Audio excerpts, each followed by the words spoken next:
L'info écho avec Capital. Le chiffre du jour, 1 130 000, c'est le nombre de ventes de logements sur 12 mois glissants entre fin mai 2020 et fin mai 2021. Il s'agit d'un record, jamais le volume de transactions n'avait été aussi élevé depuis l'an 2000.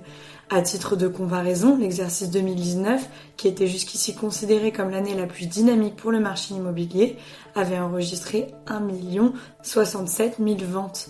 Certes, la ruée vers la pierre s'explique en partie par un report des ventes non réalisées pendant le premier confinement à l'été 2020, mais pas seulement.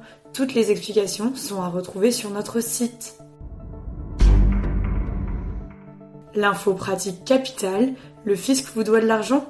Rassurez-vous, votre remboursement arrive.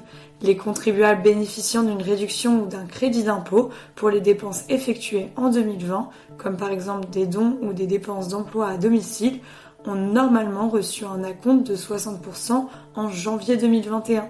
Les 40% restants devraient tomber sur leur compte soit le 20 juillet, soit le 6 août, a précisé ce jeudi la Direction générale des finances publiques.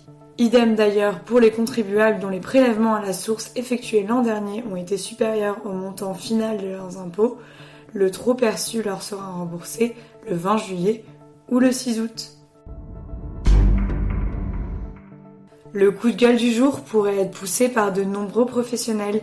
Dans son avant-projet de loi sur la gestion de la crise sanitaire, l'exécutif a listé l'ensemble des métiers concernés par la vaccination ou le pass sanitaire obligatoire.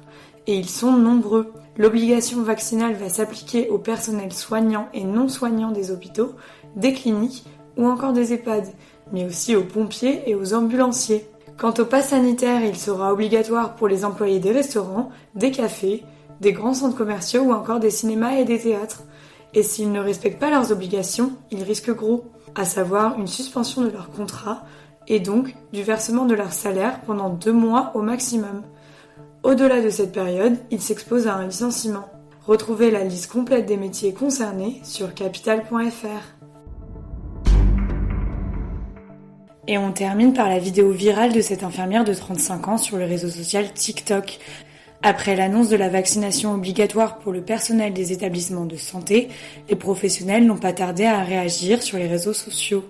Sur TikTok, Laura, infirmière de 35 ans, raconte pourquoi elle ne se fera pas vacciner et à quel point les conditions des soignants se dégradent avec le temps. Pour elle, la décision d'Emmanuel Macron pourrait entraîner de nombreux soignants à jeter leur blouse blanche. C'était l'info écho avec Capital.